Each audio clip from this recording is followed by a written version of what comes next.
Hi guys, Shooting Full of Holes here, and happy to bring a new video for you guys. It's been a long time, I know, sorry, but with all this COVID and the way the world is nowadays, you know, it's not easy. And I'm not how to put it, I'm not one of these people that pumps out videos every week or twice a week or any of that stuff. I don't survive off of YouTube. I do videos for the love of the air rifle, the sport, and so I'm limited to what I can afford for the most part, and so I don't get sponsored and I don't get donations or anything like that. I do make some money off of YouTube. I think in the past year I've made $100 or so, 130 I think, and I put that money towards the next air rifle or pellets. Normally the next air rifle. But what I do tend to do is I tend to buy and sell certain air rifles, and I do reviews on them. But then again, who am I joking? I tend to keep some of them too. So, you know, it's a hobby, and I do it for the love of the hobby. But now, you know, it's kind of tough to get certain air rifles, and that brings me to this air rifle, which I'm so excited to talk about. But it's also an air rifle that has been around forever. So the Diana Model 48 in 22 caliber. Now, the Diana Model 48 in 22 caliber is, to me, the GOAT. It is the greatest of all time. Now, I know people are going to say, oh no, but the Beeman R9 is the best of all time or the greatest of all time. And there might be 3-4 other rifles that fall in that category. You know what? To each their own. I get it. I see it. You know, to me, this falls in that category because it's a worldwide known rifle, or internationally known. That's this has been sold many countries in the world. Many people have shot and owned this air rifle. The other thing is that it is such a well-made rifle. You know, there's almost nothing wrong with this thing. It's been that way for the past 30 plus years. This design has been around forever. The only thing that's changed on it recently is it went from a TO5 trigger to a TO6 trigger. Which could I ever tell the difference? Really, I don't think so. I think the TO5 was just as good as the TO6. So, but you know, butter smooth triggers. What more do you want, right? Now, to me, the 22 caliber is absolutely the cream of the crop. The 177 is a nice caliber, but the Model 48 in 22 caliber is a phenomenal rifle. Now, this air rifle, I was able to find it on Pyramid Air. There were 2 for sale, refurbished. I don't know what the deal is or what's going on with Diana, why these air rifles are tough to find, or production is low. I have no idea. But they're almost impossible to find brand new in the big, air gun stores. So I just out of pure luck, I check what the refurb section and see what's there, and I just happened to see it, and I clicked on it, added it to the cart and got it here. Now, is a refurbished air rifle worth it? Yes, but you have to do your homework. Most importantly, you have to be able to return it. Excuse me. If for some reason, remember, this is a refurbished rifle, so you don't know if it had a mechanical problem, they fixed it, and what shape it's really in. They'll tell you it's got some scratches, some dings, this and that, but not until you see it and got it in your hands will you really know. The other thing is that they could have fixed some mechanical problem and it could break again within a few days. You just don't know. So, having the option to return an air rifle within 30 days is a huge plus. So I would say definitely keep that as your main priority. Second, I would suggest you need a chronograph. Reason being is you really want the air rifle to have the same velocities or produce the same velocities as a standard new air rifle. Now, when it comes to spring piston air rifles, I would put a plus minus of 100 feet per second. They do not all shoot the same velocity. You could have two brand new ones exactly the same, and one might shoot 150 feet per second, and the other one could shoot 200 feet per second. So those are just silly numbers, but you know what I mean. They will not shoot the same. So you know, you kind of have to have that in there. But the only way to test if the air rifle is shooting consistently and correctly to the right velocities is using a chronograph. So the Diana Model 48 is known to shoot up to 900 feet per second with, you know, light lead pellets or alloy pellets. I wouldn't use alloy pellets in this air rifle. Sorry, a bit of a tongue twister. I would only use, you know, lead pellets. The lightest I would possibly use is the RWS Hobby pellets. I think they weigh, what, 11 grains, but even that's too light for me. So an industry standard is the Meisterkugeln 14 grain, which is well known for most chrony tests.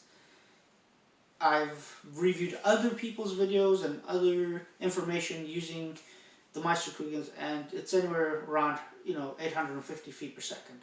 This air rifle shoots these pellets on an average of 820 feet per second. So definitely happy with the velocity of the rifle. The accuracy, I'll show you this here in a second. The accuracy is definitely Diana grade accuracy. What were the problems that this air rifle had? One of the problems was the rear sight. It was missing parts. It's missing the ball bearings, the spring, and the retention screw, which basically looks like a little disc with the numbers on. So that was missing, and had a few small dings and small scratches, which for being used, you know. But apart from that, the air rifle is, I mean, in really good condition. Was it used? Yes, absolutely, because this thing was built in December 2017. So it's definitely seen some use. I just don't know how many pellets have been shot through it. And at this point, I'm not worried because I've already done my testing with it. So, you know, the rifle does really well. When it comes to the accuracy, Diana's, the Model 48 is not pellet picky. It's a very accurate rifle. Tends to shoot most pellets very accurately. And is just a very well-rounded air rifle in general. The pellets that seem to do the best are the JSBs, Crossman hollow points, do very well. Meisterkugeln does very well also. Now this is only at 10 yards. The reason why I shoot at 10 yards, especially when it comes to spring piston air rifles, or you know, or nitro piston air rifles, is that if they can do a one ragged hole or a cloverleaf hole at 10 yards, it shows that they have the potential to be accurate out to further distances. It's not like shooting a PCP air rifle, which 10 yards for a PCP is absolutely nothing. A PCP will literally start showing its accuracy between 30 and 50 yards is where you can start seeing it opening up and seeing, you know, what pellets do well in it. But piston or spring, you know, spring piston air rifles, you know, absolutely at 20 yards they definitely show what their accuracy is like. But at 10 yards it definitely gives you a really good feel for what those pellets are doing. And that's just a basic feel. I know everybody's going to be, well, you should shoot at 20 yards. And I'm sorry, I would love to, but I don't have that that distance, especially in winter. I'm not going to be sitting out in -5-degree weather trying to shoot an air rifle. So, and so there you have it. You know, that's the scoop on this refurbished RWS. Definitely worth it. Yes, I paid $380 to get this air rifle and have it shipped. So $380 shipped to the house. A little bit cheaper than brand new. Yes. Was it worth it? Yes. If I could find a brand new one, I would have much rather bought the brand new one. but like I said, can't find it. You can see I've already put a sling on it, which is what I do to a lot of my rifles, especially here an air rifle this heavy that it's 8 pounds plus. Lugging it around when you're hunting, it gets a little tiresome. I have put a UTG 3-9 by 44, and it has a mil dot, it has illuminated reticle, and toolless turrets. This is a really, really good scope. It's pretty much kind of like a staple when it comes to spring air rifles. It's shockproof, waterproof, fogproof, so it really, really takes a beating and does very well. I've put center points, UTGs on a lot of my air rifles, and they all do very well. You have to make sure that they are waterproof, shockproof. That's a big plus. That's a scope that will really do very well with this combination of air rifle. Another thing is I used medium height rings. I try to keep my scope as close as I can to basically my eye level. I hate it when the scope is so high and I don't have an adjustable cheek piece, and then I have to use the bottom of my chin to see the scope or get in level with the scope. It's actually the worst thing you could do. What you want with an air rifle is 3 points of contact, and you really want them nice and snug as possible. That'll definitely help in the accuracy department. I've seen some people have these massive rings and whatever, it's almost like 3 inches high off the receiver.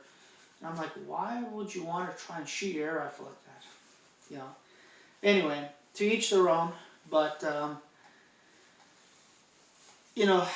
I'm so happy that I've got this. This was the exact same air rifle my father had in 1983, and when I was a kid, this is the gun that, man, I would just sneak around when I could to shoot it.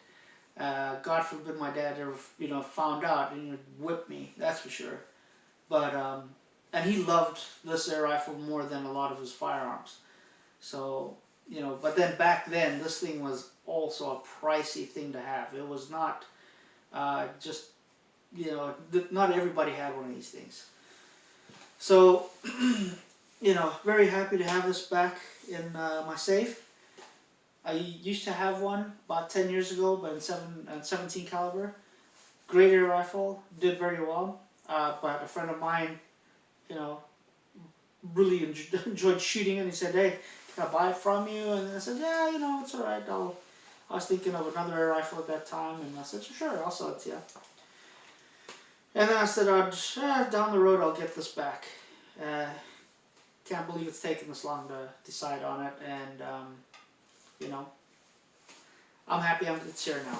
So anyway, thank you very much for watching my video. I hope this helped you a little bit. There's so many videos on the Diana 48. This is just another one. Thank you for watching, and like I always say, go out in the woods, put up a target, shoot them full of holes.